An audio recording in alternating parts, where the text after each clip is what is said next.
Hello world, it's Craig.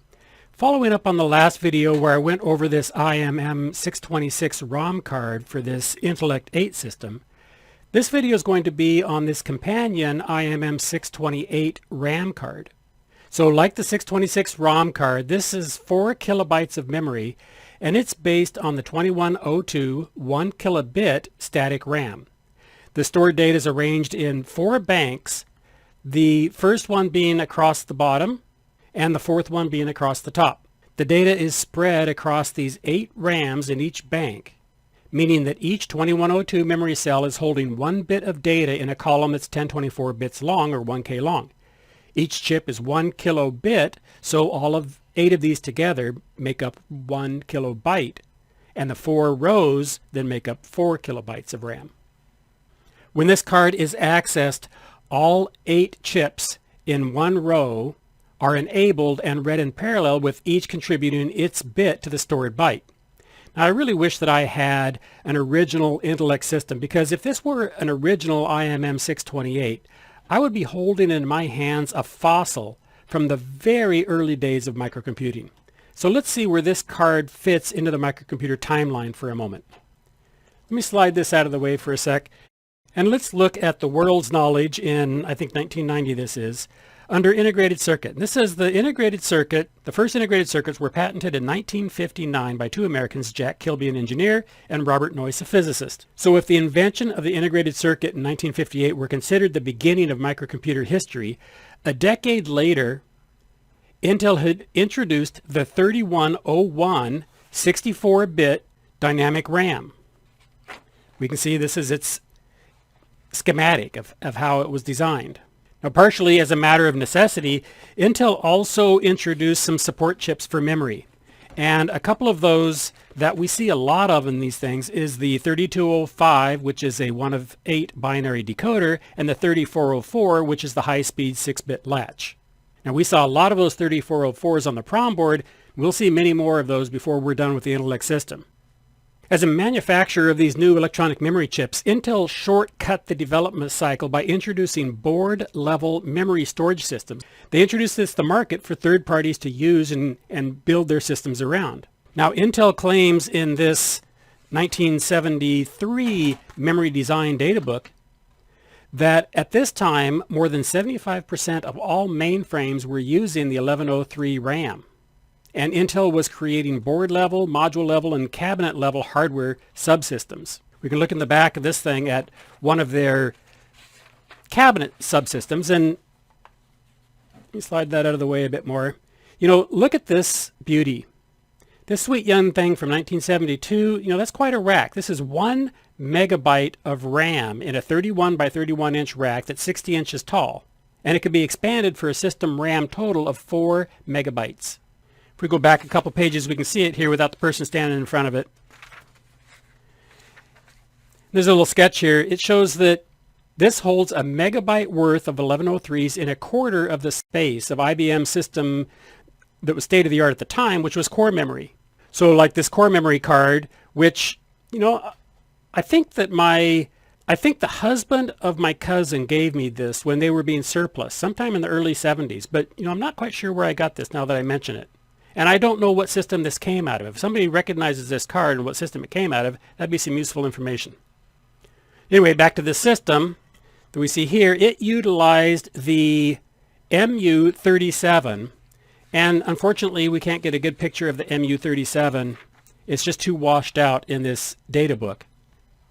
But there is up here another smaller system. This is the IN-10 memory system. This is a much smaller rack. It held 4K of 18-bit word, and it used the IN-10 memory board, which was also an 1103 based. Now the 1103 was MOS, and it required level translation, and it was dynamic memory, but it was relatively fast, and it was well suited to mainframes at the time. Well, and it was extremely fast if you compare it to core memory.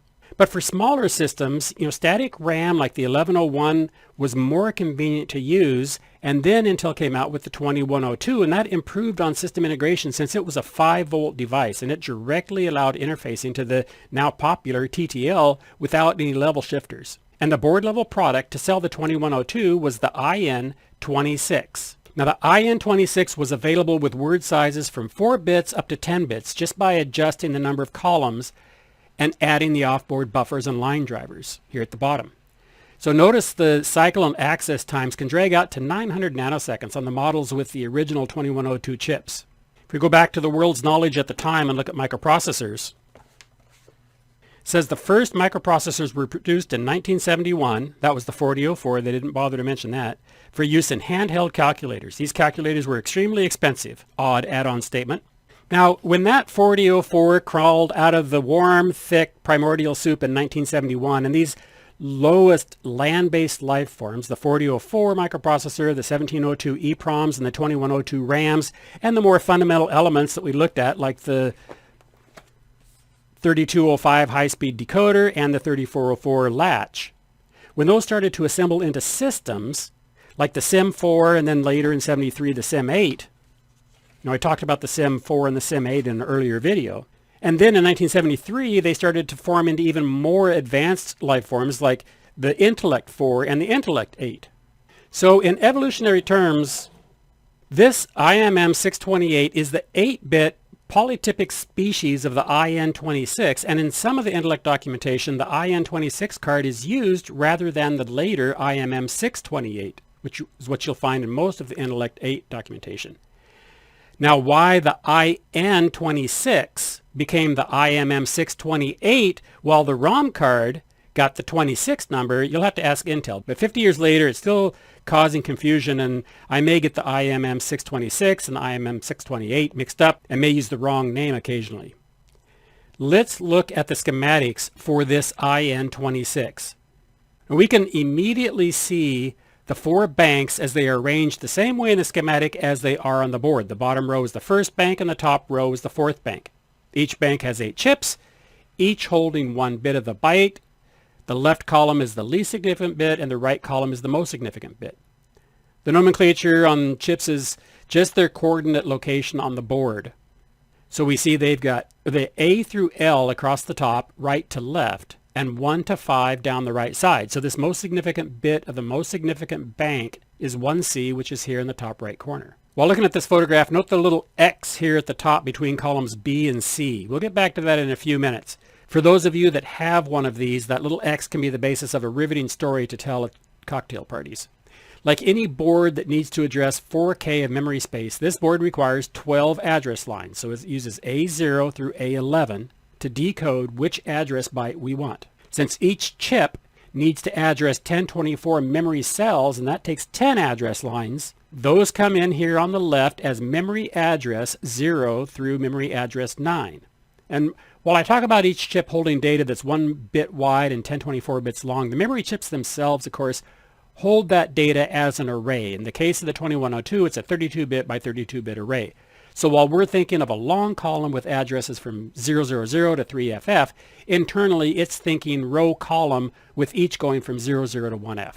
The low 5 bits select a row in the array, and the high 5 bits select a column.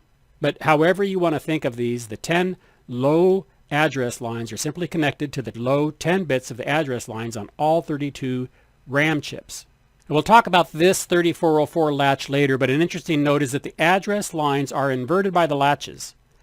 So while it's completely immaterial, the data isn't stored where we may first think. For that matter, we'll see that the data is also inverted when it's presented to the RAM, and then again when it's put onto the bus. So the data is inverted and everything, and the addresses are all inverted, so everything is topsy-turvy inside the RAM. Now with the low 10 bits of the address taken care of, let's look at the top 2 address bits for the board. Where the ROM board used A11 to select between the 2 banks, this RAM board has 4 banks, so it has to use A10 and A11 to select which of those 4 banks. Memory address lines A10 and A11 come in here to the top right corner.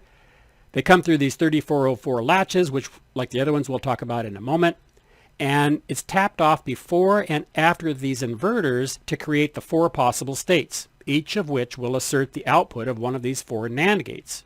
A11 and A10 at 00 are inverted by the latch first. They're now 1, 1 into this bottom NAND, and the output part goes low. Since this is active low, this will assert the active low chip enable 1. And that chip enable 1 goes into the entire bottom row on pin 13, which is the 2102 chip enable. Now this 2102 has one pin for data input and another pin for data output. So enabling the chip immediately puts the contents of the internally addressed memory cell onto the chip's output bit pin. And then these are assembled from all the chips in the byte down here at the bottom in these NAND gates where the data waits for the second half of the NAND gate to be asserted, and that puts it onto the bus. So that assertion comes when this module select goes low. As long as we're not in a write cycle, this line down here, so this write line is not asserted, the inputs to this NAND gate are both high, the output is low, inverted here by the 7404 in seat 4D, and that's applied as the second, or the gating input, to all of these 7438 open collector NANDs. And the data byte is then put out onto the output bus. These are pins 23, 25, 29, and so forth on the backplane, and we can see that those are connected straight across all the backplane sockets and into the processor boards as MDI pins, or memory data input 0 through memory data input 7. And these are the same bus that the PROM board is applying its data byte to. These are all open collector, so a little bit of bus contention isn't really going to hurt anybody. Now the module select line is pin 93, which we saw in the last video is the RAM enable signal. That was the signal that was generated by the ROM board. It's the RAM enable signal. Remember, that was the signal that the PROM board disabled if it was going to service the memory request. If none of the PROM boards deasserted that open collector line, then the RAM board was free to put its data onto the bus. So we can see here that that signal is then enabling all of these RAM cards. So once that signal is true, as long as their address is true, this card is going to put its data onto the bus. So now those in the front row now paying attention and noticing the discrepancy, you're ahead of me, but we'll come back to that. So basically, that's a memory read. As long as we ignore the 3404 latches, which we'll get to next, the low 10 address bits go directly to the memory devices. The top two through this 1 of 4 decoder selects a row. This gating signal into these two NAND gates with byte 1 and byte 2 is low, so all the chips are in the read mode. I'll just assert that they're all in the read mode during normal operation. And as soon as this address settles down, they put the bit at that address onto their output. All of those bits are lined up to form a byte, and as long as it isn't a write cycle, and as long as this module is selected, that byte is gated onto the bus with these NANDs across the bottom. And that's open collector pulled up with these resistors. So before we get to the write cycle, we can simplify this a little bit. As I mentioned, this board was very early in system development, and it was sold to third parties as a RAM card for them to integrate into their systems. You know, much like our appendix and our tailbone and our third eyelid, it has some features that evolution made unnecessary. This cycle request line on pin 91 is one of those items that none of the intellec systems need. And I'm pretty sure that goes all the way back to the intellec 4. Later, this signal will be renamed as the active low address strobe signal, and as we can see on the backplane schematic, it's simply tied to ground along with lines 90 and 92. Now, even while it isn't used, it's pretty obvious how that address strobe worked. The address was put onto the address bus, and the address strobe or cycle request was taken low. The 3404s all go into transparent mode, and the addresses are presented to the RAM chips here on the left, and the top two bits decoded to select which bank. At any time the address strobe now goes high, which latches the address lines in their current state since the 3404 latches on the low to high transition. This asserted low signal is double inverted here, so on board it is called the MAD clock, or a memory address clock.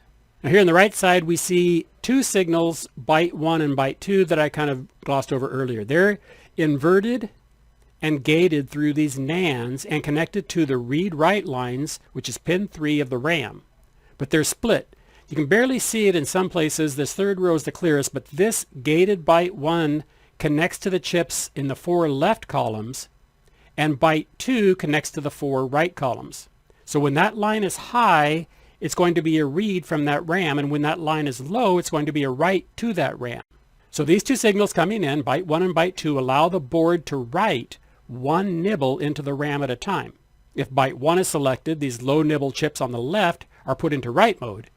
If byte 2 is asserted, then the high nibble chip is selected for write. Now both of those are for putting the RAM into write mode, so these signals should actually be low nibble write and high nibble write. To me, it's funny they called it byte 1 and byte 2, and it's really much more specific to be low and high nibble write enables. At any rate, the intellect 8 systems do not use these two signals, and as we just saw when looking at the backplane schematic, line 90 and 92, which are byte 2 and byte 1, are tied to ground along with the strobe on pin 91. So when this board is in an intellect 8, only full bytes are used, which is what we'd expect. In the intellect 4, these are controlled to selectively write into the low and high nibble, but in the intellect 8, that's an 8-bit machine, so we would expect it to just do byte reads and byte writes.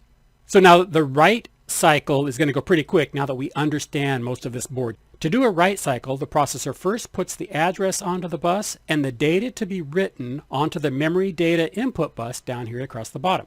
As soon as the cycle request, which is later to become the address strobe, and the write strobe are asserted, the 3404s become transparent, but the write line on the 2102 needs to be held off until after the propagation delay of the 3404s and all the signals have settled. You don't want to be providing crap data to these RAM in a write mode before everything is settled. So you want to hold off the write until everything has settled.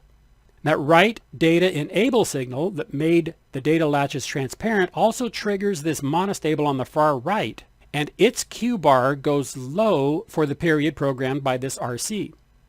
When using this board, the RC for the first monostable is selected to account for the 3404 propagation delay and any settling time, plus the address and data setup times required by the 2102s. So at the end of that time period, Q bar is going to go back high again, and that low to high transition of Q bar triggers the monostable on the left. Now the 9602 is a dual monostable, and each has two inputs and a Q and Q bar output. So both inputs are edge triggered. One is by a falling edge and the other is triggered by the rising edge. So while the first triggered when the write data enable signal fell, the second one is triggered when the first monostable times out and its Q bar goes high. So when that happens, after a tiny amount of propagation delay, the output of this second monostable goes high. So Q bar goes high, and almost immediately afterwards, the output of this monostable goes high. That gates through the 2-byte signals, but in our case, those are already asserted, and the outputs of these NANDs just assert the right input of all the RAM chips that have their chip enable asserted, meaning those RAM chips in the bank selected by A10 and A11. The data that's on the input of the RAM goes into the cell addressed by A0 through A9, into the bank selected by A10 and A11, and we're in the middle of a write cycle. Now the 2102 was not a fast device, and after you take into account the address setup time, the data setup time, the write enable setup, it could take the better part of a microsecond to write the data into the RAM before the write strobe on pin 3 could be relaxed. Here's the AC requirements for some of the 2102s, and these are improvements on the original device. The worst case in this set is 650 nanoseconds. Chip select to write is 400 nanoseconds, and the data setup is 350 nanoseconds, and so forth. The 2102 has setup times required for the address and data that we just saw. So after the rising edge of the second monostable, let the data go into the RAM. The duration of that low strobe is actually set by the RC on the second monostable to satisfy all of the setup times before the write strobe then goes high. And it's on this rising edge of the write strobe that the 2102 latches the data on its input bit, and we're now done with the write cycle. Then after that, the actual write signal from the processor can go high anytime afterwards because we're all done. The monostables have already sequenced and provided the appropriate timing for the nitty-gritty details required by the write cycle. Well, that is everything for the IN-28, and if you have an intellect 4, it may have come with an IN-28 rather than the IMM-6-26.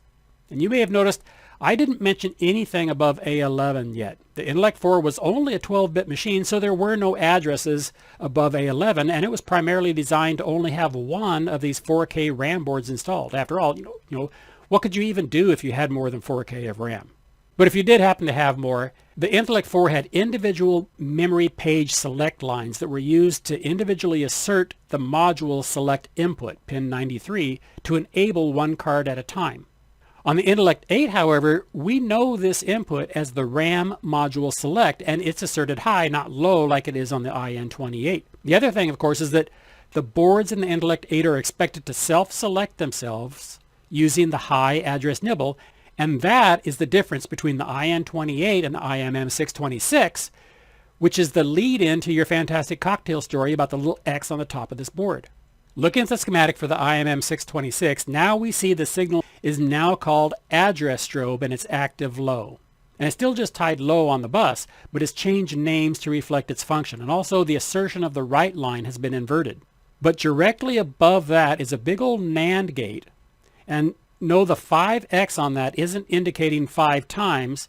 It's like Harry Potter's platform 9 3/4. That is column B and a half. 5th row, column B and a half, or column X, now has an 8 input 7430 NAND gate. And that NAND operates the same as it did on the PROM board. It takes whatever version of the high nibble addresses are provided, so either the natural addresses or the inverted ones, however it was selected by the shorting traces on the backplane socket. When they're all high, as well as the active high RAM module enable signal on pin 93, then this board is enabled. So to allow this board to self-select, the original pin 93 was changed over to include pin 93 plus all of these other signals into this NAND gate. And like the PROM board, another 3404 is in transparent mode to invert the high address nibble and put it back onto the backplane for selection by the shorting traces to come back onto the card. And that's in 5C. So this new knowledge lets you identify the original IN-28 from the IMM6-28 by just looking for these 2 extra chips on the bottom, one in column X between columns B and C, and one in the bottom row of column C. In fact, if we look at the cover of the Intellec sales brochure, we can see at a glance that this RAM card is the IN-28 because it doesn't have the 8 input NAND or the extra 3404 used to invert the address lines for card selection. So even while inside the brochure it's listed as an IMM6-28, it really isn't on the cover, it's an IN-28. And that, my friends, is the riveting story of the IMM6-28, its history and how it works. I'm happy to say that I've got mine almost fully populated. I don't have RAM chips in this bottom row right now. I've been running it on the first socket, so the same address as the ROM. So they've been sharing the memory, and I haven't tested all the parts of it that are in the shadow of this ROM. So I've still got my little boot code in the first 2, but I have all the rest of these chips disabled. And then I have my little serial dongle enabled so that I can still talk to this with the terminal. But I've been running this in RAMless, so there's no stack, there's no calls because no returns. But now that I've got my RAM going, now I can get busy and actually start writing this with code that I can use RAM and a stack pointer, and I can stop living like it's the Dark Ages. So I've had my little code go through and check each of the visible RAM addresses and make sure that it can write and then read back the same data. So I know that at least the ones that are opened through the RAMs, the ones that are open through the ROM so the RAM can see it, I know that those are all working okay. Okay, so that is it for this board. Probably not another video on it, but if you have any questions, let me know. Thanks for watching. I will talk with you later. Bye.